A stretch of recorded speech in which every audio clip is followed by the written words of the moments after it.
저를 한번 따라 하시면 좋겠는데, 여기 제가 있고 여기 또 한 명 더 있군요. 가급적이면 저랑 눈을 맞춰 주십시오. 여러분이 여기 보고 계시면 누구 보고 있는지 제가 잘 모를 것 같아요. 가급적이면 저에게 눈을 맞춰 주시고 저를 한번 따라 하시면 좋겠습니다. 우리의 몸은 운동을 깍지 끼고 기지개 한번 쫙 펴봅시다. 왼쪽으로도 한번, 오른쪽으로도 한번, 어깨도 한번 돌려주시고. 요즘 봄이 되어서 춘곤증이 오기 때문에 우리 맑은 정신으로 주님 말씀을 대하면 좋겠습니다. 또 한번 따라 합시다. 우리 마음은 따뜻한 미소를 우리 옆에 계신 분께 흐흐흐흐 하고 한번 따뜻한 미소 한번 보여주십시오. 또 한번 따라 합시다. 우리의 영혼은 서로 사랑한다는 말을 우리 옆에 계신 분께 사랑합니다.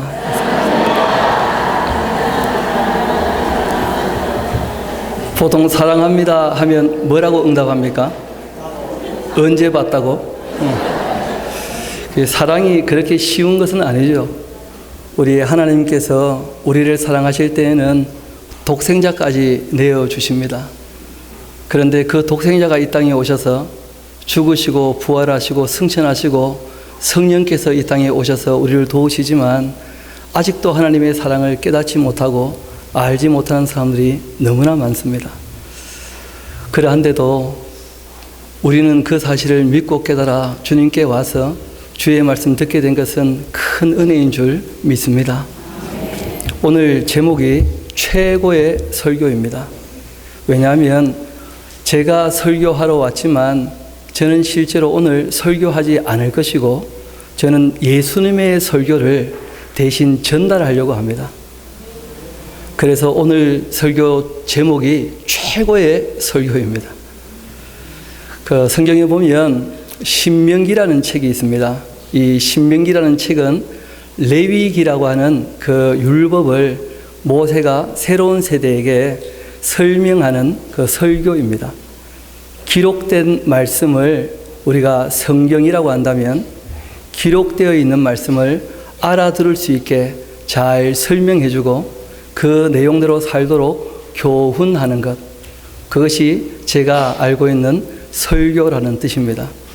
그래서 하나님 말씀을 알아듣게 설명하고 그리고 그 말씀 따라 살 수 있도록 교훈하는 정도, 그것이 바로 이 레위기를 본문으로 해서 모세가 설교했던 신명기 설교죠. 그리고 또 구약을 쭉 살펴보다 보면 솔로몬이라고 하는 분이 자기 인생 전체를 회고해 보면서 전했던 설교가 있습니다. 그 설교를 전도서라 그러죠. 이 코헬레트라고 하는 말이 회중들에게 전했다, 그런 뜻입니다. 무엇을 전했느냐 하면 솔로몬은 말 그대로 인생에 해볼 것 다 해봤어요. 근데 결론이 났죠. 헛되고 헛되고 헛되고 헛되니 모든 것이 헛되도다. 그럼 헛되지 않은 삶은 무엇인가? 이게 중요한데 우리 한번 전도서 12장 같이 한가 봅시다.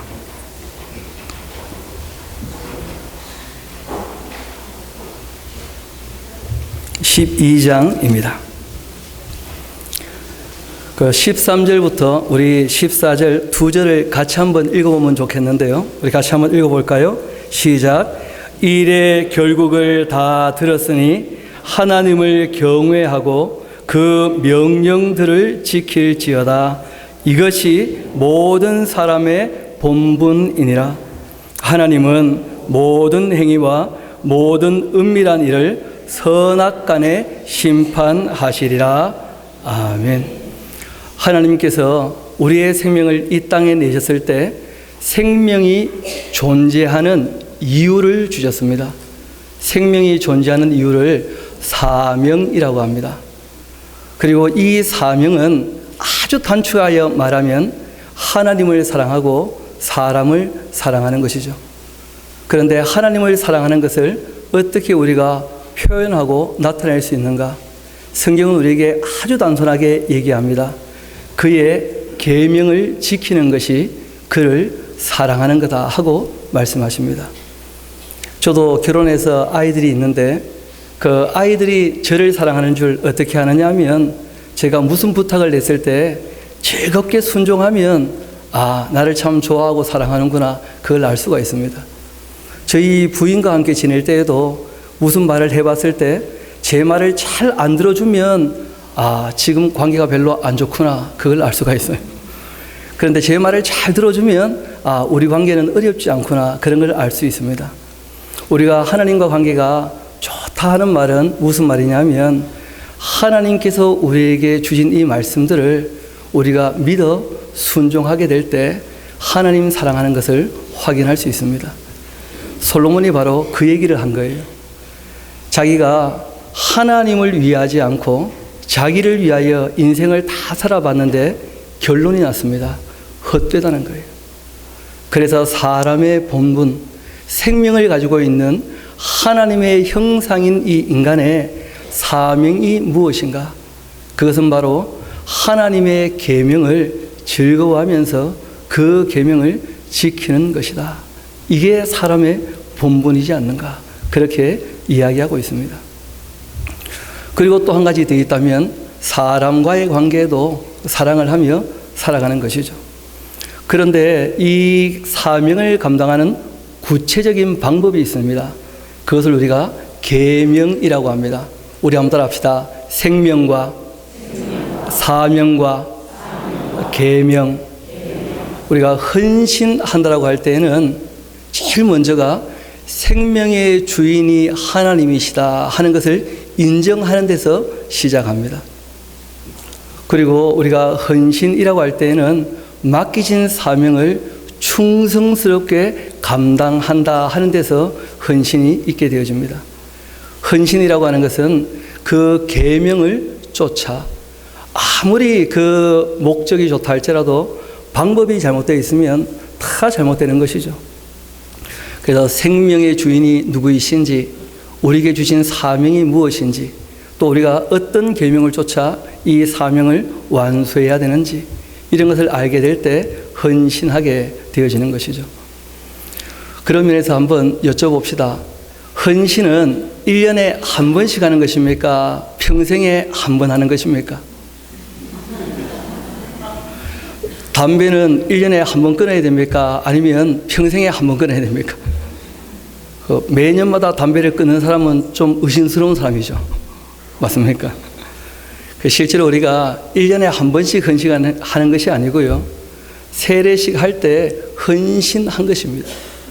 그리고 우리가 직분을 받을 때 정말 재헌신한 것이죠. 문제는 하나님께 드렸다고 해놓고도 하나님의 계명을 쫓아 살지 아니하고 자기를 위하여 자기 욕심을 따라 사니까 예수님께서 지적하신 말씀 그대로 입술은 참 나를 존경하는 것처럼 보이는데 그 마음은 나에게서 먼 것 아닌가, 그런 말씀들이 우리 마음에 사무치게 되는 것입니다. 저는 믿습니다. 우리 하나님 아버지는 정말 최선을 다하여 성실하고 정직하게 늘 우리를 사랑하심으로 우리를 위해 주시는 줄 믿습니다. 여러분도 그 사실을 믿으십니까? 그러면 우리가 하나님께 요구할 게 많겠습니까? 들어보고 따라야 되겠습니까? 왜 이렇게 조용해졌습니까? 여러분, 우리가 하나님께 뭘 자꾸 요구해야 됩니까? 아니면 들어보고 따라봐야 됩니까? 그런데 제가 기도하는 거 가만 들어보니까 하나님 말씀 듣고 따르겠다는 것보다 뭐 자꾸 해달라고 요구가 많던데 보니까 거머리 새끼처럼 달라붙어가지고 타고 하면서 하나님께서 그 아들까지 내어주시고 성령을 보내셨는데 하나님이 최선을 다하시는데 뭘 더 해달라고 얘기를 할까요? 확실한 것은 우리가 주님의 뜻을 따르게 될 때마다 주님께서 그 전능하신 능력으로 도우실 줄 믿습니다. 우리가 주님의 뜻을 따르지 않으면 하나님께서 도울 방법도 없고 돕지도 않으신다는 거예요. 그래서 하나님께서 우리에게 주신 율례와 법도 이 계명의 말씀 우리가 마음에 새기고 따르는 것이 참 중요합니다. 솔로몬이 이 사실을 깨닫게 된 거예요. 그래서 자기 인생의 가정에서 또 이웃들과 사랑을 나누고 살았던 그것만이 의미 있고 가치가 있었고, 또 하나님의 계명을 지켜 살았던 것만이 가치가 있었지, 그 사명을 감당하지 않은 삶은 헛된 삶이 아닌가, 그렇게 고백하는 것입니다. 그리고 이제 신약으로 오게 되어지면 예수님께서 5편의 설교를 하셨어요. 제일 먼저 하신 설교가 지금 우리가 살피려고 하는 산상수훈입니다. 그리고 제자를 파송하면서 부탁하신 설교가 있었습니다. 하나님의 일을 하는 사람은 거저 받았기 때문에 거저 주라는 거예요. 하나님의 일을 하는 사람이 자기 욕심을 가지면 하나님의 일을 망가뜨리게 된다는 것입니다. 그리고 이어 말씀하신 것이 천국 비유에 대한 설교였습니다. 예수님께서 진리의 씨를 뿌리는데 사람 마음밭을 보니까 4가지나 있더라는 거예요. 거기에 주님께서 부탁하신 것이 옥토가 되어서 그 말씀을 받아들여서 부드러운 마음으로 믿어 순종해야만 열매가 있을 것이다, 그렇게 말씀하셨습니다. 그리고 공동체를 위하여 특별히 설교하셨는데, 우리가 요지만 탁 붙잡는다면 이렇게 말씀하신 거예요. 어린아이와 같아야, 그 마음이 순수해야, 정말 주님 하신 말씀에 믿어 순종하고자 하는 순수한 마음이 있어야 하나님 나라를 보게 될 것이다. 하나님 나라가 바로 그러한 사람들의 것이다 하고 말씀하셨습니다. 그리고 예수님께서 마지막 종말에 대한 설교를 하시면서 마지막 때에는 표적이나 기적이나 이적을 가지고 사람을 미혹하는 일들이 끊임없이 있게 될 것이니까 진리, 우리 주님께서 주신 그 말씀, 그것만을 꼭 붙잡도록 부탁을 하셨습니다. 그런데 우리가 돌이켜보면 66권의 성경을 다 주셨는데 창세기부터 요한계시록까지 한 권이라도 제대로 알고 그 말씀을 믿어 순종하고 있는지, 그걸 한번 되돌아보면 참 암담한 그런 현실을 마주하게 되어집니다. 저는 소망하는 바가 있습니다. 모든 교회에서 모든 목회자가 모든 성도에게 66권 모든 성경을 바르고 좀 빠르게 더하거나 빼지 않고 있는 그대로 그렇게 전달되기를 소망합니다. 여러분도 그런 마음을 갖고 계십니까? 그렇다면 우리가 오늘 맛배기를 조금 보려고 이 예수님의 산상수훈을 가지고 온 것입니다. 이후에 설교가 더 있다고 한다면 베드로의 설교라든지 스데반 집사님의 설교나 바울의 설교 이런 설교들이 있겠습니다만은, 오늘은 말 그대로 설교 중에 설교, 예수님께서 우리에게 말씀하신 완성된 율법에 대한 내용들을 함께 살피려고 합니다. 그 전에 한 3가지 정도 우리 전작을 하고 이 내용을 보려고 하는데요. 여러분, 오직 믿음이란 말 들어보신 적 있습니까? 그러면 한번 제가 되물어 봅시다. 믿음, 소망, 사랑, 이 3가지는 항상 있을 것인데 그 중에 제일은 무엇입니까? 아니, 좀 전에 오직 믿음이라면서요. 그러니까 우리가 오직 믿음이라는 말을 쓰는 바람에 소망에 대한 내용도 사랑이 무엇인지도 잘 모르게 되어지고, 믿음을 우리가 소중히 여겼던 이유는 자기 구원 때문이죠. 그런데 문제는 내 믿음으로 내가 구원받는 것도 아니라는 거예요. 우리의 믿음을 검증하시는 분이 누구십니까? 하나님. 또 한 가지 더 물어봅시다. 예수님 하는 바람에 제가 물어보게 되는데, 그러면 오직 예수라는 말 쓰죠? 맞습니까? 그럼 한번 여쭤봅시다. 성부 하나님, 성자 예수님, 성령 하나님, 우리가 삼위일체 하나님을 믿습니까? 오직 예수만 믿습니까? 그런데 왜 오직 예수라는 거예요? 그게 뭔가 좀 문제가 생긴 거죠. 그게 무슨 말인 거 아니? 오직 예수란 말을 쓰게 된 것도 자기 구원 때문에. 우리가 하나님을 섬긴다고 하면서 하나님을 위하는 척 하면서도 가만 보면 내가 복받고, 내가 잘되고, 내가 성공하고, 내가 구원받고, 다 자기를 위한 신앙이 의외로 많다는 거예요. 성경을 보면 모세라는 인물은 하나님께 이렇게 기도합니다. 내 이름이 생명책에 지워진다 할지라도 이 이스라엘 백성들 하나님께서 살려주셔야 되지 않습니까? 그렇게 무릎을 꿇은 것, 이것이 사랑하는 사람의 자세인 줄 믿습니다. 신앙의 방향을 명확히 해야 돼요. 우리가 신앙생활하면서 자기를 위하게 된다면 그 욕심이 곧 우상 숭배가 되고 맙니다. 신앙은 하나님이 우리를 위해 주셨다는 것을 믿고 우리가 하나님을 위하는 삶을 사는 것, 이것이 신앙생활인 줄 믿습니다. 그것을 우리가 헌신이라고 해요. 이 두 가지 물어봤죠. 그럼 이제 마지막 하나 남았습니다. 여러분, 구약의 계명의 핵심이 무엇입니까? 여러분, 옛 계명이 있고 새 계명이 있죠. 옛 계명이 뭐죠? 그렇죠. 마음을 다하고 성품을 다하고 힘을 다하고 목숨을 다하고 뜻을 다하고, 그렇게 해서 어떻게 해요? 주 너희 하나님을 사랑하라. 둘째도 이와 같으니 내 이웃 사랑하기를 어떻게 하라고요? 이것은 언제 약속입니까? 구약에. 새 계명은 무엇이냐 하면 예수님께서 이렇게 말씀하셨습니다. 새 계명을 너희에게 주노니 서로 사랑하라. 어떻게 해요? 어떻게? 내가 너희를 사랑한 것처럼. 그러니까 구약은 겨우 수준이 자기 몸처럼 이웃을 사랑하는 거예요. 그런데 신약 와서 주신 새 계명은 훨씬 수준이 높아진 것입니다. 율법을 완성하러 오셨다는 거예요. 예수님께서 실제로 자신의 삶을 통하여 사랑이 무엇인지를 확실히 보여주셨습니다. 예수님께서 죽으시기 전날이었죠. 그때 제자들과 함께 만찬을 나누시면서 한 번은 그런 말씀하신 거예요. 내가 물어보자.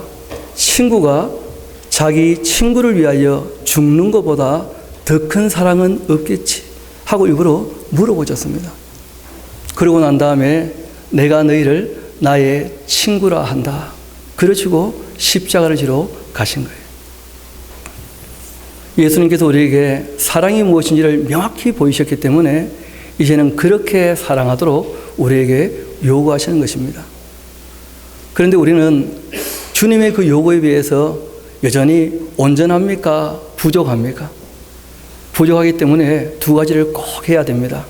우리 한번 따라합시다. 하신 말씀을 배워가며 성령님의 도우심을 따라야 합니다.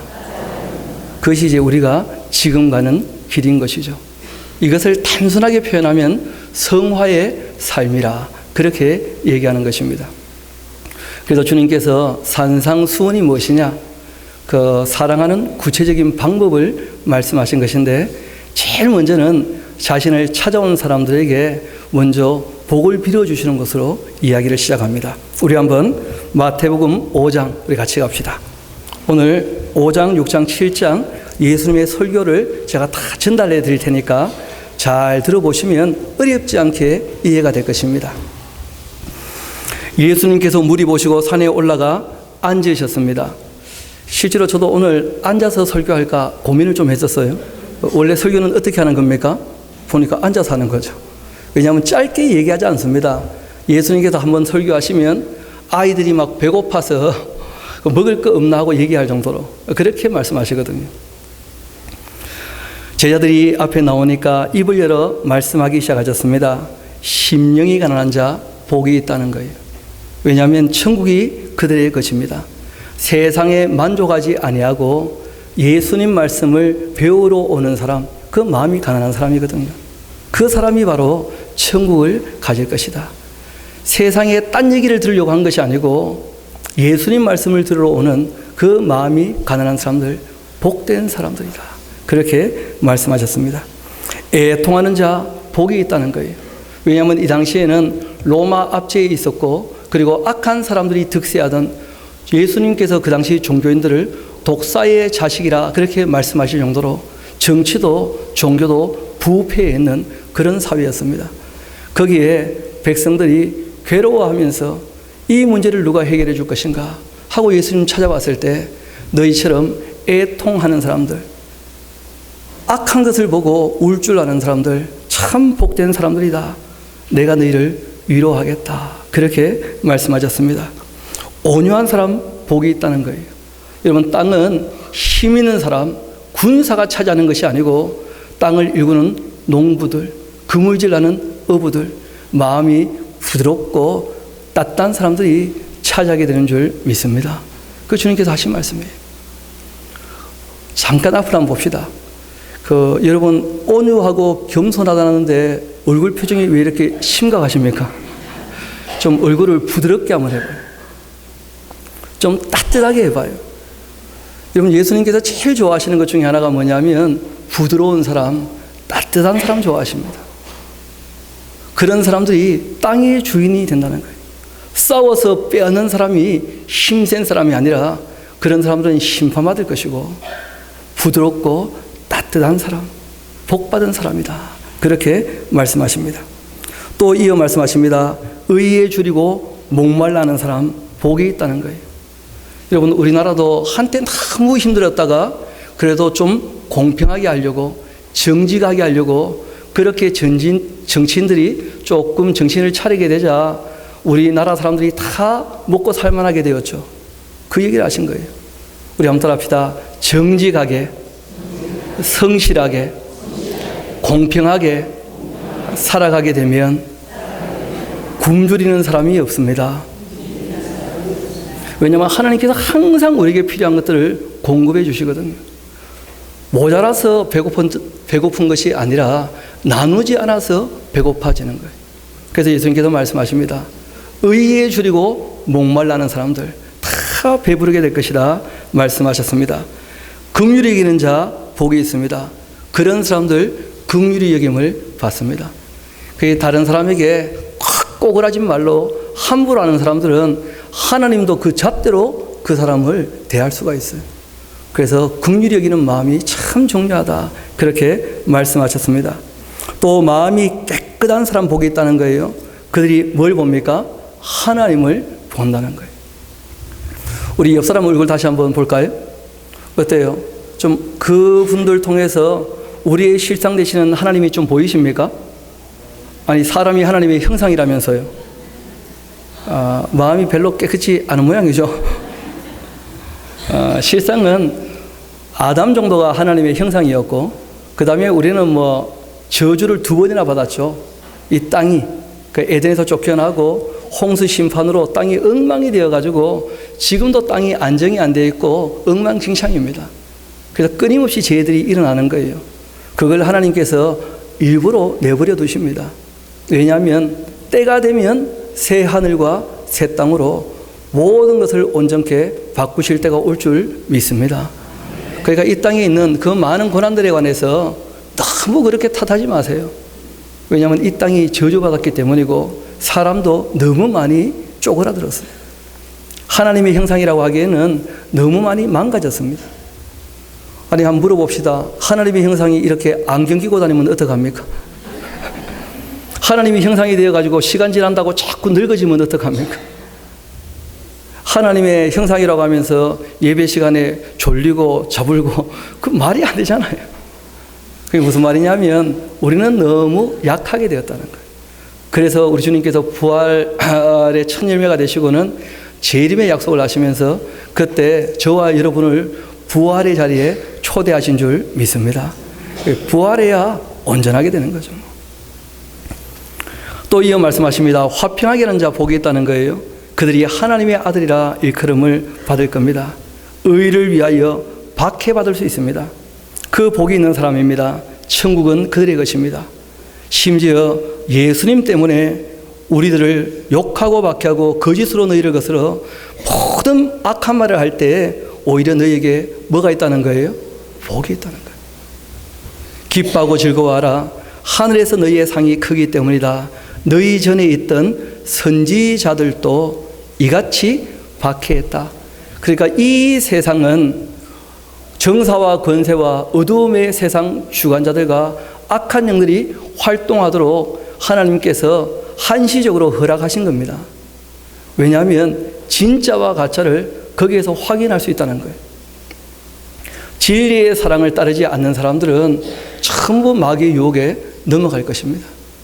그래서 하나님께서 이 땅에서는 참된 진리를 따르는 사람들 뭐가 있다는 겁니까? 환난과 핍박이 있을 거라는 거예요. 그렇지만 그것 때문에 환난을 당하나 두려워하지 말라는 거예요. 염려하지 말라는 거예요. 왜냐하면 우리 주님께서 승리하신 줄 믿습니다. 그 승리에 우리가 참여하는 거예요. 여러분, 한 번은 이런 일이 있었답니다. 전라도 광주 옆에 가면 영호라고 하는 작은 마을이 있는데 거기 이제 목사님이 전도를 하신 거예요. 그래서 김 씨라는 분이 전도가 되었습니다. 그리고 그 옆집에 박 씨가 살고 있었어요. 그럼 가을에 이제 전도가 되었는데, 그리고 시간이 조금 지나서 봄이 되었습니다. 김 씨가 목사님 이럴 때 어떻게 합니까? 하고 쫓아온 거예요. 그 목사님이 아니 무슨 일이냐고? 하고 했더니 딴 게 아니고 좀 전에 우리 집에서 기르던 모돈, 그러니까 새끼를 베고 있는 이 돼지 5마리가 박씨네 집에 가서 밭작물을 뜯어먹었다는 거예요. 그러니까 목사님이 아니 그러면 좋은 값 쳐서 갚으면 되지 않겠냐고. 그런데 박씨가 그걸 원하지 않는다는 거예요. 억지를 부리는데 뭐라고 하느냐 하면 내일까지 원상복귀 하든지 아니면 돼지 뱃속에 있는 거 꺼내주든지 이렇게 지금 얘기를 한다는 거예요. 그때 목사님께서 얘기했습니다. 여보시오, 우리가 벌써 3개월쯤 예수님 믿었다면 하나님 뭘 원하시는지 알지 않겠냐고. 달라는 대로 어떻게 해요? 누구 말씀입니까? 예수님 말씀 확실하죠? 아니 그 달라는 대로 주면 되지 그걸 못 주겠냐고. 아니 목사님 그러면 돼지는요? 교회에 나오지 말든지 주든지. 아니 교회에 나오고 예수 믿으려면 말씀을 따라야지. 둘 중에 하나 하시라고. 그래 이분이 가서 돼지 5마리 그냥 줘버린 거예요. 그러니까 박 씨는 완전히 수지 맞았죠. 평소에도 관계가 별로 안 좋았는데 그 하나님을 섬기고 예수 믿게 되었다 그러니까 여러 보고 있다가 한번 기회가 오니까 확 그냥 한몫 잡은 거죠. 게다가 이제 여름이 지나가면서 돼지가 새끼를 놓기 시작하는데 한 마리가 18마리씩. 여기 절로 나오죠. 18. 뭐 계속 새끼를 놓는 거예요. 여러분 사람은 새끼를 놓는데 참 어렵지 않습니까? 그 돼지는요 하면 한 번씩 툭툭 튀어나와요. 얼마나 많아지는지 뭐. 돼지 100마리가 막 계속 그렇게 지내고 있는 거예요. 가을이 되었는데 김 씨가 막 밝아진 얼굴로 목사님을 찾아온 거예요. 목사님 할렐루야 하나님 살아계십니다 하고 찾아온 거예요. 그게 무슨 일이냐 그랬더니 박 씨가 좀 전에 우시장 가서 소 5마리 사왔는데 마침 우리 집 밭작물을 뜯어먹었다고. 하나님 살아계신다는 거예요. 그때 목사님이 얘기한 거예요. 여보시오 김씨 1년이나 예수 믿고 어떻게 살지도 모르십니까? 한번 따라해 보시라고. 우리 같이 한번 따라해 볼까요? 원수를 갚지 말고. 아니 그 무슨 말입니까? 아니 그 박 씨가 얼마나 마음이 지금 상이 있겠냐고. 빨리 가서 돌려주라고. 아니 그러면 봄에 그 돼지는요? 아니 아직도 돼지 생각하냐고. 그거 아니라고. 그 집에 가니까 뭐 박 씨가 지가 한 짓이 있으니까 이제나 저제나 하고 있는데 김 씨가 얘기한 거예요. 우리 예수님 말씀에 원수 갚지 말라고 하니까 다 가져가라고. 진짜냐고. 다시 한번 그런 말하면 안 줄 테니까 지금 빨리 가져가라고. 그리고 뒤통수 대고 한마디 한 거예요. 아니 젠장 하나님은 내가 믿고 복은 지가 받고 뭐 세상에 이런 일이 다 있나 뭐 그랬다는 거예요. 그런데 3일이 지났어요. 그 김 씨가 목사님을 다시 찾아온 거예요. 목사님 어떻게 하면 좋겠냐고. 무슨 일이냐고. 바로 박 씨가 그 소를 줄 때는 얼른 받아 집에 갔는데 돼지가 꿀꿀거릴 때마다 양심이 찔려가지고 3일 동안 잠을 못 자고 찾아온 거예요. 그리고 제발 좀 부탁이니까 돼지 100마리 제발 좀 가져가 주시라고. 그럼 그럴 때는 어떻게 해야 됩니까? 주면 받죠 뭐 그냥.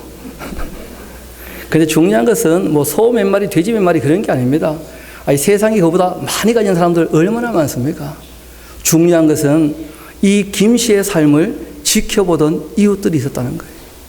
그리고 이웃들이 확인하게 되었습니다. 김 씨가 믿는 하나님은 살아계시는 분이시다. 온유한 사람, 화평케 하는 사람, 복이 있는 사람이에요. 하나님의 자녀라 일컬음을 받게 될 거라는 거예요. 기독교인들은 그렇게 살아가는 것이죠. 그것이 우리 주님께서 우리에게 원하시는 것입니다. 이어 말씀하셨습니다. 너희는 세상의 소금이니 소금이 만일 그 맛을 잃으면 무엇으로 짜게 하겠는가? 후에는 아무 쓸데없어 다만 밖에 버려져 사람에게 밟힐 뿐이다. 너희는 세상의 빛이다. 산 위에 있는 동네가 숨겨지지 못할 것이고 사람이 등불을 켜서 말날에 두지 아니하고 등경 위에 두나니 이름으로 집안 모든 사람에게 비치느니라. 이같이 너희 빛이 사람 앞에 비치게 하여서 그들로 무엇을 보고요? 너희 착한 행실을 보고 하늘에 계신 너희 아버지께 영광을 돌리게 하라. 여러분, 빛된 삶이라는 것은 무엇을 얘기합니까? 우리가 지금 읽었잖아요. 그렇죠. 여러분, 예수님께서 빛된 삶은 착한 행실이다 얘기했다면 더 이상의 해석은 없습니다. 예수님께서 빛된 삶이란 것은 착하게 사는 것이다 하고 말씀하셨다면 더 이상 누가 해석합니까? 예수님께서 해석을 다 하신 거 아니에요.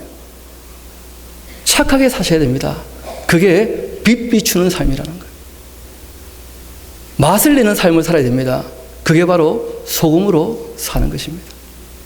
그리고 이어 말씀하셨습니다. 내가 율법이나 선지자를 폐하러 온 줄로 생각하지 마라. 폐하러 온 것이 아니고 완전하게 하려고 왔다. 진실로 너희에게 이르노니 천지가 없어지기 전에 율법의 1.1획도 결코 없어지지 아니하고 다 이루어질 것이다. 그러므로 누구든지 이 계명 중 지극히 작은 것 하나라도 버리고 또 그같이 사람을 가르치는 자는 천국에서 지극히 작다 일컬음을 받을 것이고 누구든지 이를 행하며 가르치는 자 천국에서 크다 일컬음을 받게 될 것이다.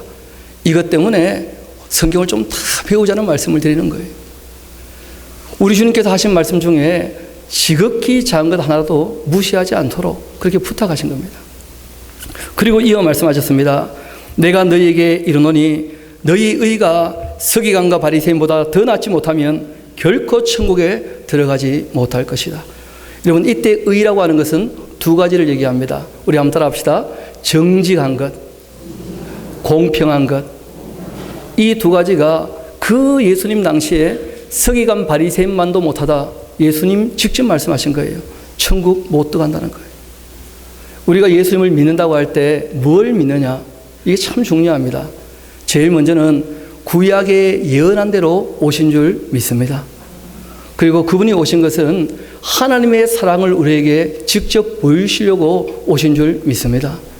그 예수님은 성령님으로 잉태되신 하나님의 아들 하나님이신 줄 믿습니다. 그 예수님은 동정녀 마리아로 말미암아 탄생하신 참 사람이심을 믿습니다. 사람이기 때문에 사람을 대신할 수 있고 하나님이시기 때문에 사람을 건지신 거예요. 그리고 그 예수님께서 이 땅에 오셔서 우리에게 전하신 모든 말씀은 진리인 줄 믿습니다. 그러니까 이 말씀이 진리라고 믿어야 그게 예수님을 믿는 것이지, 말씀은 적어놓고 무시하면서 예수 믿어 구원받겠다, 그는 거의 거짓말이지 않겠습니까? 예수님께서 직접 말씀하신 거예요. 너희의 의가 서기관과 바리새인만도 못해서 천국 들어갈 생각도 하지 마라. 그렇게 말씀하신 거예요. 이것이 진리인 것입니다. 그리고 또 예수님께서 이 땅에서 사신 모든 삶의 내용이 저와 여러분을 사랑하셔서 은혜를 베푼 것인 줄 믿습니다. 그분의 죽으심은 저와 여러분의 죄 때문이었고, 그분이 살아나신 것은 부활의 첫 열매가 되셔서 우리에게 영생을 보장하신 것인 줄 믿습니다. 말씀하신 대로 승천하셔서 우리를 위하여 영원히 갈 처소를 예비하시고 계시고, 그리고 말씀하신 대로 성령님 보내셔서 지금 성령님 우리와 함께 하시는 줄 믿습니다. 이 성령님께서 이 하나님의 말씀을 기록해 하셨고 보존케 하시고 읽고 듣고 배울 때마다 이 말씀을 동일하게 깨닫게 하시는 줄 믿습니다. 그 우리가 예수님을 믿는다고 하는 것이죠. 이어 말씀하셨습니다. 옛사람에게는 이런 말이 있다는 거예요. 살인하지 말라. 그런데 이어 말씀하셨습니다. 미워하는 마음을 갖는 것 자체가 뭐라는 거예요? 살인이라는 거예요. 살인. 그러니까 예수님께서 십계명을 다시 완전하게 말씀하시는 거예요. 여러분, 십계명 10가지가 있지 않습니까? 우리 한번 잠도 깰 겸 정신도 차릴 겸 여러분 한번 십행시로 십계명 제가 쉽게 외울 수 있게 알려드릴 테니까 1 하고 한번 크게 한번 외쳐보시기 바랍니다. 시작! 여러분 같으면 이딴 소리 듣고 일하고 싶은 마음이 나겠습니까? 제가 크게 좀 해달라고 그렇게 부탁을 했는데 1 하면서 다시 한번 해봅시다. 시작! 일편단심 하나님만 사랑하시기 바랍니다. 여기는 또 이어지지를 않는군요. 보니까 시작. 이방신을 만들거나 절하거나 섬기지 마십시오. 삼가 하나님의 이름을 함부로 불러서는 안 됩니다. 사사로운 일로 예배에 빠지면 나쁜 사람이겠죠. 오직 부모님을 공경하십시오. 육체가 있는 것을 함부로 죽여서는 안 됩니다. 칠흑 같은 밤에 딴짓 가서 자지 마시기 바랍니다. 팔자 고치려고 독실하다가 쫄딱 망하는 수가 있습니다. 구차하게 법정에서 거짓 증거하지 마십시오. 10원짜리 하나라도 남의 것을 탐내지 마시기 바랍니다. 유치부 친구들 꼭 그렇게 가르쳐 주십시오. 굉장히 유치하게 외웠죠. 그 유치부 친구들은 외워도 바르게 발음이 안 돼요. 내 부모를 공경하라 하면요, 내 부모를 공격하라면서 공격하면 안 됩니다. 공경해야 돼요. 예수님께서 그 계명을 재해석해 주신 거예요. 살인, 미워하는 마음이 있으면 실행하게 된다는 거예요. 실행하지 않아도 미워하는 마음을 갖고 있다면 살인한 거라는 거예요. 간음, 음욕을 품고 있다면 이미 간음했다는 거예요. 실행하지 않았다고 해서 간음이 아니지 않다는 거예요. 하나님께서는 우리의 외모를 보는 것이 아니라 우리의 행동 이전에 무엇을 보십니까? 그 사람의 중심을 보십니다. 그래서 우리가 누구에게 말을 내어놓을 때 사랑하는 마음을 가지고 얘기를 하는지, 미워하는 마음을 가지고 얘기를 하는지를 확인할 수 있는 것은 하나님 이외에 없습니다. 여러분 스스로가 생각해야 되는 거예요. 내가 어떤 말을 내어놓을 때 사랑해서 너희가 말을 내어놓고 행동하는지, 아니면 미워하는 마음이 있는데 그렇게 악을 내가 표출하고 있는지. 그러면 실제로는 악한 마음을 가지고도 착한 척 할 수 있습니까? 없습니까? 그렇기 때문에 하나님께서 속지 않으신다는 거예요. 중심을 보신다는 거예요. 그 속 사람을 보신다는 거예요. 그것이 바로 노하지 말라, 간음하지 말라 하신 말씀의 뜻입니다. 그리고 맹세하지 말도록 부탁하신 거예요. 우리가 이 땅에 맹세는 딱 3번 합니다. 딱 3번. 결혼식 할 때, 세례 받을 때, 그리고 직분 받을 때. 그런데 문제는 약속을 했으면 지켜야 됩니까? 안 지켜야 됩니까? 여러분 세례식 할 때 약속했던 내용 기억나십니까? 3가지 약속하셨는데. 아니 왜 저를 노려보십니까? 제가 물어봤는데. 여러분 우리가 하나님 믿는다고 하는데 세례 받으면서 약속 맺었던 3가지 내용도 기억을 못하면서 신앙생활 한다면 문제가 있는 거 아니겠어요? 뭘 약속했느냐 하면 제일 먼저 공예배 참석하기로 약속했어요. 그런데 11시 예배와 찬양 예배 숫자가 너무 차이 나는 거예요. 불성실한 것이죠. 하나님 앞에 온전한 게 아니라는 거예요. 우리가 하나님 돈 필요하신 분은 아니지만 하나님의 일에 함께 협조하기 위해서 우리가 첫 열매 감사 예물 11조를 하기로 우리가 약속을 했어요. 그리고 교회의 칠에 있어서 신앙 양심에 어긋나지 않는 한 순종하기로 약속을 한 거예요. 그런데 세례교인인데 어떤 일을 맡기려고 하면 바쁘다는 거예요. 그럼 세례를 받지 말든지. 직분 받고 세례 받아놓고 교회 당회에서 결정해서 부탁하는 일에 관해서 순종하지 않는다면 그는 하나님을 모욕하는 것입니다. 왜냐하면 인격적으로 하나님과 약속을 맺었기 때문에. 그것이 신앙이죠. 여러분 약속할 때 이 속자가 묶을 속자입니다. 우리가 하나님과 하나다 노래해서 되겠습니까? 그게 하나님과 하나라고 하는 것은 맺은 약속을 지킬 때 하나가 되는 거예요. 부부간에 맺은 약속을 지킬 때 부부가 하나인 것이죠. 그런데 한쪽에서 약속을 어기면 그 약속은 깨어지는 것이고 둘이 되고 마는 것입니다. 하나님과 하나인 것은 그 약속을 지키는 거예요. 그래서 오늘 우리가 예배 시간을 다 뭐라고 표현합니까? 소중한 시간, 귀중한 시간, 복된 시간. 왜냐하면 주님과 맺은 약속을 지키는 시간, 주님과 맺은 약속을 지킬 수 있게 우리 주님께서 우리에게 은혜를 베푸신 시간, 그래서 이 예배 시간은 너무나 소중한 것이죠. 그리고 이어 6장에 이렇게 말씀하십니다. 구제할 때 어떻게 하라는 거예요? 은밀하게. 오른손이 하는 일을 왼손이 모르게. 여러분, 교회에서 착한 일을 할 때 나팔 부는 것 잘하는 것이 아니라는 거예요. 예전에 제가 한번 있던 그 교회에서 그런 일이 있었습니다. 그 젊은이들 또 주변에 조금 어려운 사람들 도와준다면서 장학금 준다면서 불러내가지고는 30만 원씩 주면서 인사시키더라고요. 근데 저는 그 학생들 얼굴 표정을 보니까 너무 비참해 보였어요. 그 돈 30만 원을 받으려고 자존심을 팔아야 되는 거예요. 성경은 구제를 그렇게 하지 말도록 부탁하십니다. 성경은 돕는 사람 위주가 아니고 받는 사람이 부끄럽지 않도록. 구약에서도 어떻게 얘기하시느냐 하면 밭을 너희들이 나락을 다 벨 때 모퉁이를 베지 말고 흐르는 거 줍지 말아서 남의 거 얻어먹는 사람이라 할지라도 내가 이래서 가져간다. 그렇게 생각할 수 있도록 그렇게 챙겨가도록 부탁하신 거 아니에요. 우리가 이웃을 도울 때 찾아가서 방문해서 아무도 모르게 그렇게 돕고 와야지 불러가지고 뭐 좀 주겠다고. 그게 예수님 뜻이 아니라는 거예요.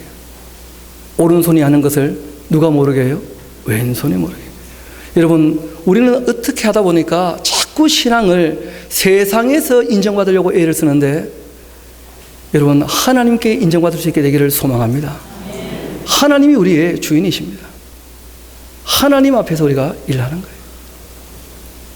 세상이 나를 알아주지 않는다 할지라도 교회에서 나를 알아주지 못한다 할지라도 하나님 앞에서 본인의 신앙 양심이 확실하고 그 행동이 올바르다면 주님 앞에서 참 감사하며 만족할 수 있게 되기를 소망합니다.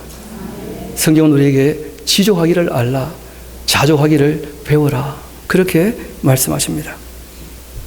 그리고 예수님께서 기도를 가르쳐 주셨는데 우리가 잘 아는 기도죠. 제가 읽어만 드리겠습니다. 5절 봅시다. 또 너희는 기도할 때에 외식하는 자와 같이 하지 말라. 그들은 사람에게 보이려고 회당과 큰 거리 어귀에 서서 기도하기를 좋아한다.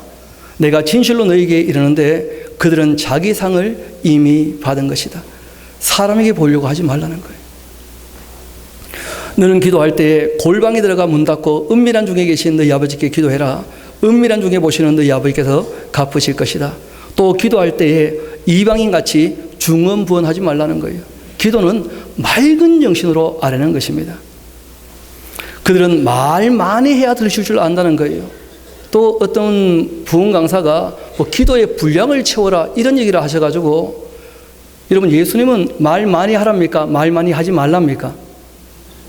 아니, 왜 자꾸 저를 노려보십니까? 아니, 예수님 뭐라고 말씀하셨냐고. 여러분, 말 많이 하래요? 말 많이 하지 말래요? 여러분, 실제로 기도는요, 잘 듣는 것입니다. 기도의 결론은 어떻게 나야 되느냐 하면 내 뜻대로 마옵시고 아버지의 뜻대로 되기를 원합니다. 이게 기도예요. 예수님께서 우리에게 가르쳐주신 기도대로 기도를 해야지 옛날 권사님이 가르쳐주신 대로 기도하면 문제가 생길 수 있습니다. 왜냐하면 성경은 종종 그런 말씀하셔요. 너의 열조를 본받지 말아라. 너희들의 조상의 유전과 전통을 다 내가 쓸어버리겠다. 본질이 아니다. 왜냐하면 하나님 하신 말씀과 그 일에 대해서 사람들의 욕심이 떡지떡지 붙기 때문에 이상한 유전과 전통이 많이 생깁니다. 그래서 그들을 본받지 말도록 부탁하셔요. 그래서 우리가 성경을 배우는 거예요. 주님께서 부탁하셨습니다. 말만 하지 말라는 거예요. 그러므로 그들을 본받지 말라. 예수님께서 이렇게 말씀하십니다. 구하기 전에 너희에게 있어야 할 것을 하나님 너희 아버지께서 아시느니라. 그러므로 너희는 이렇게 기도해라. 예수님의 기도의 내용을 한번 봅시다.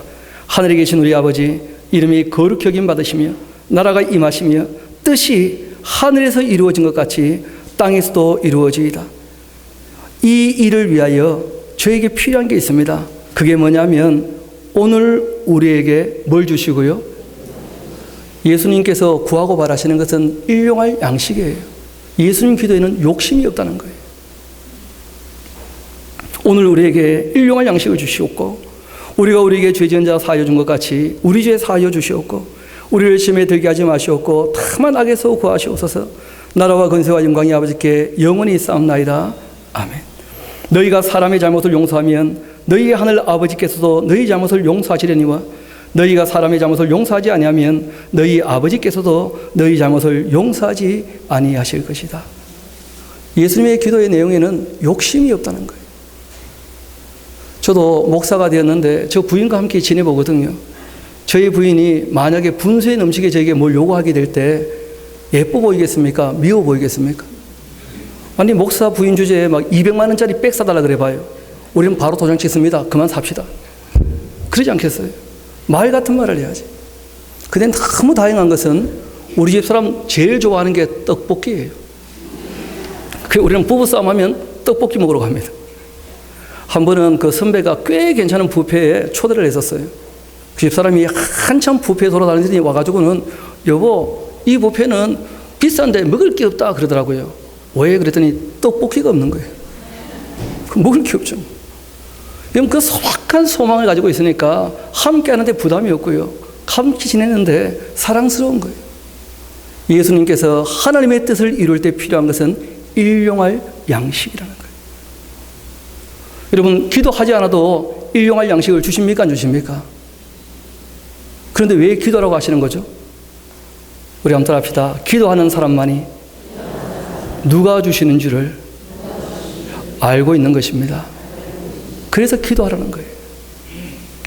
우리가 구하기 전에 있어야 할 것을 다 아시는 분이신데 우리가 구할 때 누구로부터 오는지를 알게 된다는 거예요. 그럼에도 부탁하셨습니다. 금식할 때도 뭐 하지 말라는 거예요? 외식하지 말라는 거예요. 구제나 기도나 금식이나 사람에게 보려고 하지 말고 하나님 앞에서 바르게 하는 거예요. 하나님 앞에서. 하늘에 쌓아두는 것은 두 가지가 있답니다. 우리 한번 따라합시다. 선교하는 것과 구제하는 것만이 하늘에 쌓이게 됩니다. 믿어지십니까? 여러분 어떤 분은 11조를 이렇게 생각하시는 것 같아요. 10분의 1은 하나님 거고 10분의 9는 내 거다. 그렇지 않습니다. 제가 믿기로는 10분의 10 전부가 다 하나님의 것인 줄 믿습니다.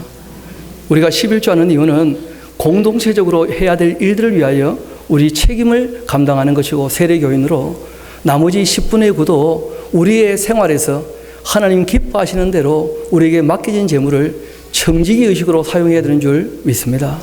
그게 신앙이죠. 모든 것이 다 하나님께로부터 왔다는 거예요. 그리고 난 다음에 예수님께서 두 번이나 하신 말씀이 있습니다. 27절부터 한번 봅시다. 6장 25절부터 한번 볼까요? 그러므로 내가 너희에게 이르노니 목숨 위하여 무엇을 먹을까 무엇을 마실까 몸 위하여 무엇을 입을까 염려하랍니까 염려하지 말랍니까? 그러니까 돈 달라고 기도하고 보채는 게 좋은 믿음이 아니고요. 돈 문제 걱정하지 않는 게 좋은 믿음이에요. 예수님께서 염려하지 말라면 염려 안 하면 돼요. 왜냐하면 우리 주님께서 책임져 주시는 줄 믿습니다. 우리가 정직하고 성실하게 살기만 한다면 우리 주님께서 우리 삶에 필요한 모든 것들을 미리 알고 공급하시는 줄 믿습니다. 주님의 뜻을 따라 사는데 왜 주님께서 책임지지 않겠습니까? 그 약속을 하신 거예요. 염려하지 말라는 거예요. 염려하지 마. 돈 문제 걱정하지 말라는 거예요.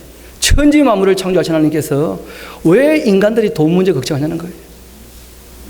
분수에 넘치지만 않게 경제활동하면 정직하고 성실하게만 살면 우리의 삶에 필요한 모든 것들을 공급해 주시는 줄 믿습니다. 그것을 우리가 믿고 사는 게 신앙이죠. 그래서 말씀하십니다. 목숨이 음식보다 중하지 아니하며 몸이 의복보다 중하지 아니하냐. 공중의 새를 봐라. 심지도 않고 거두지도 않고 창고에 모아들이지도 아니하되 너희 하늘 아버지께서 기르시나니 너희는 이것보다 귀하지 않냐. 너희 중 누가 염려함으로 그 키를 한 자라도 더할 수 있겠냐. 또 너희가 어찌 의복을 위하여 염려하냐. 들의 백합화가 어떻게 자라는가 좀 생각해봐라. 수고도 아니하고 길쌈도 아니하느니라. 그러나 내가 너희에게 말하노니 솔로몬의 모든 영광으로도 입은 것이 이 꽃 하나만 같이 못하였느니라. 오늘 있다가 내일 아궁이에 던져지는 들불도 하나님이 이렇게 입히시거든. 하나님의 형상인 사람인 너희들일까 보냐. 믿음이 작은 자들아. 그러니까 믿음이 없으니까 염려를 하는 거예요. 믿음이 없으니까. 하나님을 믿으면 염려할 것이 없는 줄 믿습니다. 왜냐하면 하나님을 사랑하는 자, 곧 그 뜻대로 부르심을 입은 사람들은 모든 것이 합력하여 선을 이룰 줄 믿습니다. 그러니까 여러분, 여러분의 열정과 또 여러분의 믿음에 의지하지 마시고 하나님의 하나님 되심을 의뢰하며 그것을 믿으며 살아갈 수 있게 되기를 소망합니다. 그러면 걱정할 것이 없는 것이죠. 기도 한번 봅시다. 28절입니다. 또 너희가 어찌 의복을 위하여 염려하냐? 들의 백합화가 어떻게 자라는가 봐라. 수고도 아니하고 길쌈도 아니한다. 그러나 내가 너희에게 말하노니 솔로몬의 모든 영광으로 입은 것이 이 꽃 하나만 같이 못하였다. 오늘 있다가 내일 아궁이에 던지는 들불도 하나님이 이렇게 입히시거든 하물며 너희일까 보냐. 믿음이 작은 자들아. 그러므로 염려하여 이르기를 무엇을 먹을까, 무엇을 마실까, 무엇을 입을까, 그렇게 하지 마라. 이런 것들은 하나님을 모르는 이방인들이 구하는 것이다. 너희 하늘 아버지께서는 이 모든 것이 너희에게 있어야 할 줄을 아시느니라. 그러니 너희는 먼저 그의 나라와 그의 의를 구하라. 그리하면 이 모든 것을 너희에게 더하실 것이다. 우리 한번 따라합시다. 우리가 하나님을 위하면 하나님께서 우리를 위하시는 것을 늘 경험할 수 있습니다. 왜냐하면 사랑은 서로를 위하는 거라는 거예요. 여러분, 우리가 신앙을 잘못 갖게 되면 하나님이 위해 주시니까 나도 나를 위해야지, 그렇게 하게 되어지면 신앙이 곁길로 가게 됩니다. 하나님이 우리를 위하신다는 것이 확실히 믿어지게 되었다면 우리가 주님을 위하여 살게 되는 거예요. 이것이 바울이 얘기했던 것이죠. 주님께서 우리를 위해서 죽으셨다면 우리가 주님을 위하여 살아야 하지 않겠는가. 하나님을 위하여 산다라고 하는 것이 성경은 이렇게 말씀하십니다. 보이지 않는 하나님을 사랑하는 것이 보이는 바 그 형제를 어떻게 하는 것이라고요? 사랑하는 것이다. 그래서 사람 관계를 통해서 하나님 관계를 배워가는 것입니다. 이것이야말로 사랑이구나. 어릴 때는 사랑을 받으면서 친구들과 사랑을 나누면서 조금 자라서 연인과 함께 사랑하면서 그리고 부모가 되어서 사랑을 베풀면서 이것이 사랑이로구나. 우리 하나님께서 나를 이렇게 사랑하셨구나. 우리가 인간관계를 통하여 하나님의 사랑을 배워가는 것, 이것이 우리의 인생인 것입니다. 여러분, 원래 사람은 하나님의 형상이기 때문에 사랑이어야 되겠죠. 그런데 어떤 분이 그런 말씀하셨어요. 왜 사람이 사랑이 아니고 사람이냐 하면 원래는 하나님의 형상 사랑인데 죄와 욕심이 붙는 바람에 뭐가 됐다는 거예요? 뭐가 나가지고 사람이 됐다는 거예요.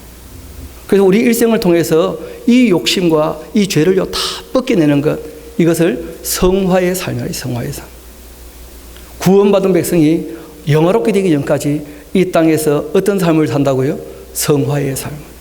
그래서 이 말씀을 읽고 듣고 배우면서 늘 자기 마음을 씻어야 되는 거예요. 주님은 이렇게 요구하셨는데 내가 이게 안 되었구나. 그러면 기도하는 것입니다. 주님께서 요구하셨는데 이번에 이게 되었구나. 그러면 우리가 감사하여 찬양하게 되는 거예요. 주님 말씀을 따를 때 거기에 영광이 있는 것이고 주님 말씀에 순종할 때 거기에 감사가 있는 것이지 않습니까? 주님께서 우리에게 그렇게 말씀하셨습니다. 한 4, 5년 된 이야기 같은데 제가 원지라는 곳에 이 목회를 하던 때였습니다. 그때 이제 부활주일이 딱 지나고 그리고 이 재정을 담당하는 집사님이 오셔가지고 목사님 이번에 개수하는데 좀 문제가 생겼습니다 하시더라고요. 그래가지고 아니 무슨 뭐 도난사고가 있습니까 했더니 그런 것은 아니고 문제가 있다고. 근데 이 문제는 우리가 해결할 수 없고 목사님만 해결할 수 있다고. 그래가지고 봉투를 하나 주시는데 보니까 제 막내 아들 이름이 적혀 있더라고. 근데 그 봉투에 현금이 없는 거예요. 알고 보니까 엄마가 부활절 헌금 넣어줬는데 빈 봉투만 집어넣고 멍청하게 넣지를 말든지, 그쵸? 빈 봉투 넣고 온띵한 거예요, 온띵을. 저도 옛날에 그 목사들이기 때문에 반띵했다가 죽도록 맞은 적이 있거든요. 근데 이게 막 간이 커가지고 막 온띵을 한 거예요. 그렇다고 해서 뭐 죄를 바로 물을 수는 없잖아요. 그래가지고 일부러 제가 물어봤어요. 오늘 예배 잘 드렸냐고. 잘 드렸다고. 하나님께 그래 헌금 잘했냐고. 봉투 드렸다고. 봉투 확실히 드렸죠. 그래서 제가 물어봤어요. 야, 너 봉투만 넣었지? 그랬더니 어떻게 아셨냐고. 다 아는 수가 있다고. 너 대체 그가 뭐 했냐고 물어봤습니다.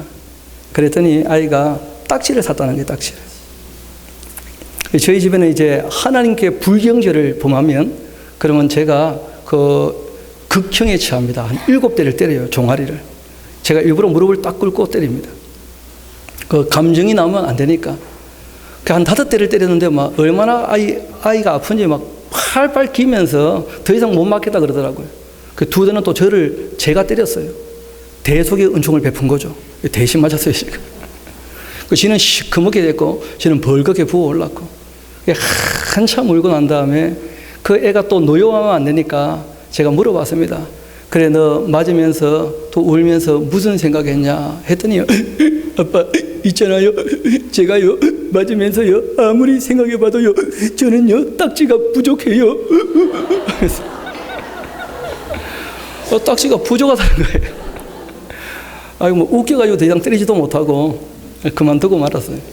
그리고 한 달쯤 지났습니다. 한 달쯤 지나니까 딱지가 막 굴러다니는 거예요. 그래서 제가 불러서 물어봤어요. 야, 너 딱지 목숨 걸더니 왜 딱지 굴러다니냐고. 에이, 아빠, 이제는요 시즌이 바뀌었어요. 이제는 카드의 시대가 돌아왔어요. 학교 가면 늘 카드 놀이 한다는 거예요. 여러분, 이 세상은 끝날 때가 반드시 오는 줄 믿습니다. 새로운 시대가 도래할 거예요. 영원한 하나님의 나라가 있는 것입니다. 그래서 지혜로운 사람은 이 땅에 쌓아두는 사람이 아니라는 거예요. 하늘에 쌓아두는 사람, 영원한 지혜를 깨달은 사람이죠. 주님께서 그 말씀하신 거예요. 그래서 먼저 그의 나라와 그의 의를 구하라. 그리하면 하나님께서 이 모든 것을 너에게 더해 주실 것이다 하고 말씀하셨습니다. 그러므로 내일을 위하여 염려하지 마라. 내일 염려할 것이고 한날 괴로움 그날에 족하다는 거예요. 그럼 뭐 아이 얘기가 나왔으니까 하나만 더 하겠습니다. 얘가 어느 날 막 실컷 놀고 들어와서 하고는 이제 밥 맛있게 먹고 울기 시작하는 거예요. 야, 너 왜 밥 잘 먹고 우냐 그랬더니 있잖아요, 숙제 안 해가면요 내일 선생님이 때린다고 했거든요. 큰일 났어요. 숙제를 못했어요. 그러더라고요. 형이 옆에 있다가 야 임마 지금 하면 되잖아 그랬더니 그러게 말이에요. 오늘 할까 안 하니까 걱정만 많아지는 거죠. 그 말씀하신 거예요. 그날 하루 성실히 살았으면 충분한 것이지 내일 걱정을 땡겨 살 필요 전혀 없는 것이죠. 할 걸 안 하면 늘 걱정하게 됩니다. 그 얘기를 하신 거예요. 그리고 부탁하신 것이 비판받지 아니하려거든 비판하지 말라는 거예요. 비난 자체는 안 되는 것이고 남들에게 이 비판, 이성을 가지고 잘못된 것을 교정시켜 주려면 자기도 교정될 마음을 가져야 돼요. 자기 눈에 들보를 빼야지만 남의 눈에 티를 제거할 수 있습니다. 그래서 제가 나름대로 이 예수님의 산상수훈의 내용들을 다 이해가 되었기 때문에 지금 여러분들에게 어떻게 할 수 있습니까? 전할 수 있다는 거예요. 여러분, 이렇게 전하는 말씀을 읽고 듣고 배워보면서 이거는 그렇게 보면 안 되는 거 아닌가 언제든지 말씀하십시오. 받아들일 자신이 있습니다. 충분히 은혜해 봐서 정말 변하지 않는 그 진리 앞에 우리가 정직하게 순종해야 되겠죠. 그리고 이어 말씀하셨습니다. 7절 봅시다. 구하라 그리하면 너에게 주실 것이요 찾아라 그러면 찾아낼 것이요 문을 두드리라 그리하면 너에게 열릴 것이니 구하는 이마다 받을 것이요 찾는 이는 찾아낼 것이요 두드리는 이에게 열릴 것이니라. 너희 중 누가 아들이 떡 달라는데 돌 주며 생선 달라는데 뱀을 줄 사람이 있겠느냐. 너희가 악한 자라도 좋은 것으로 자식에게 줄 알거든 하물며 하늘에 계신 너희 아버지께서 구하는 자에게 좋은 것으로 주시지 않겠느냐. 그러므로 우리의 하나님이 우리에게 늘 좋은 것을 주시는 것처럼 무엇이든지 남에게 대접을 받고자 하는 대로 너희도 남을 어떻게 하라고요? 대접하라는 거예요. 사랑은 서로를 위해 주는 거예요. 하나님께서 우리를 그렇게 대접해 주신 것처럼 우리도 누가 나를 이렇게 대접해 주면 좋겠다 그렇게 하지 말고 그 마음을 가지고 다른 사람을 대접하라는 거예요. 저희 교회도 그런 나름대로의 표가 있습니다. 뭐 붙여놓지는 않았지만 교회에 와서 뭐 이 교회는 뭐 따뜻하지 않아요 하면 당신이 불쏘시개가 되세요. 그게 이제 원칙이에요. 뭐 교회 들어왔더니 뭐 너무 냉랭해요. 뭐 웃음이 없어요. 당신부터 이제 미친 듯이 웃고 다니십시오. 그러면 이제 웃음이 퍼지는 거죠. 남들 안 보이는데 본인이 보이면 본인부터 하면 되는 것이죠. 대접받고자 하지 말고 뭐 하라는 거예요? 대접하면 돼요.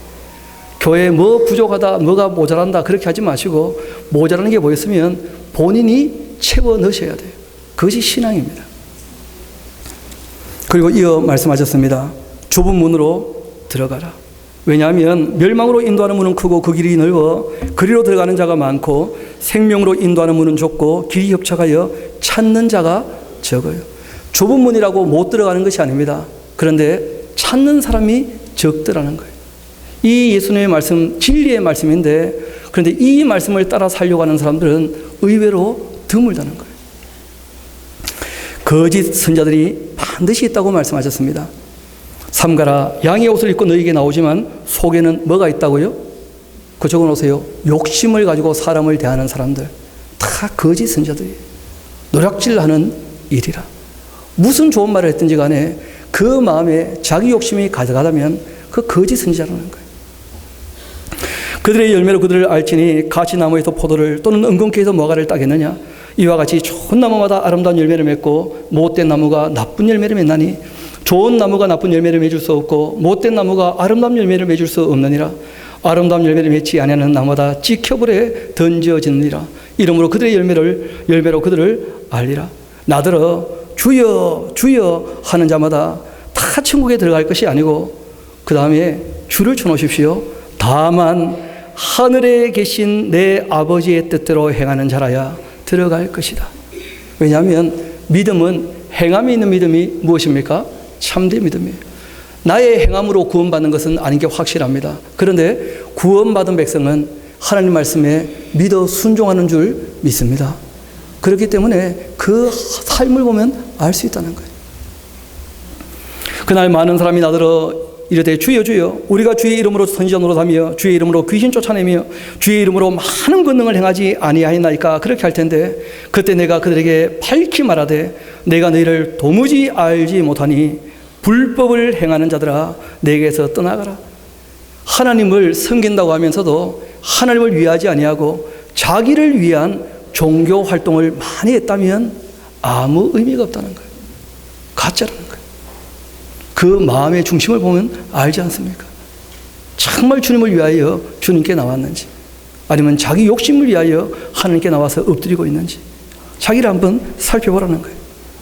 그러므로 누구든지 나의 이 말 듣고 행하는 자 그 집을 반석 위에 지은 지혜로운 사람 같으리니 비 내리고 창수가 나고 바람이 불어 그 집에 부딪히되 무너지지 아니하나니 이는 주추를 반석 위에 놓은 까닭이요 나의 이 말을 듣고 행하지 아니하는 자 그 집을 모래 위에 지은 어리석은 사람 같으니 비 내리고 창수가 나고 바람이 불어 그 집에 부딪힘에 무너져 그 무너짐이 심하니라. 결론은 둘 중에 하나를 우리 보고 선택하라고 말씀하셨습니다. 내가 모든 말을 다 했는데 내 말을 듣고 내 말대로 산다면 그러면 반석 위에 집을 지은 사람이다. 내 말을 듣고서도 내 말대로 살지 않는다면 모래 위에 집을 지은 사람이다. 하나님께서 반석 위에 지었는지 모래 위에 지었는지 어떻게 확인하느냐?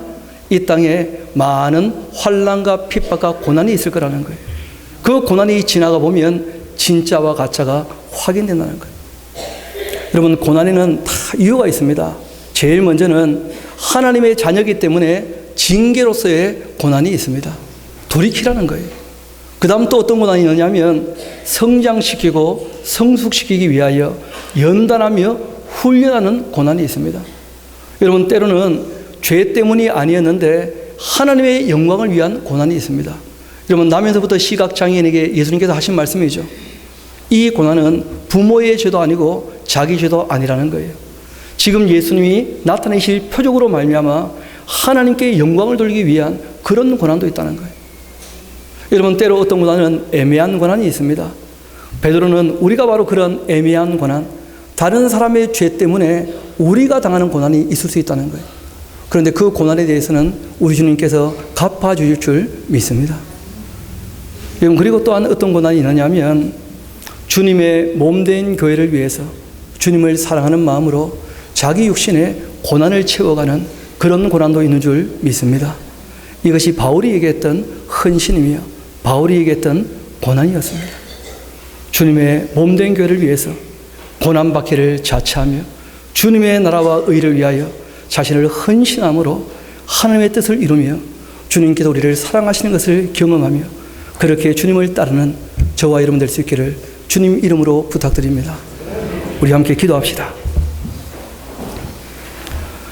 아버지 하나님, 감사합니다. 오늘 다시 한번 주님께서 이 땅에 오셔서 그 제자들에게 말씀하셨던 설교 말씀을 지금 이 시간 읽고 듣고 배울 수 있도록 은혜 다하신 것을 감사드립니다.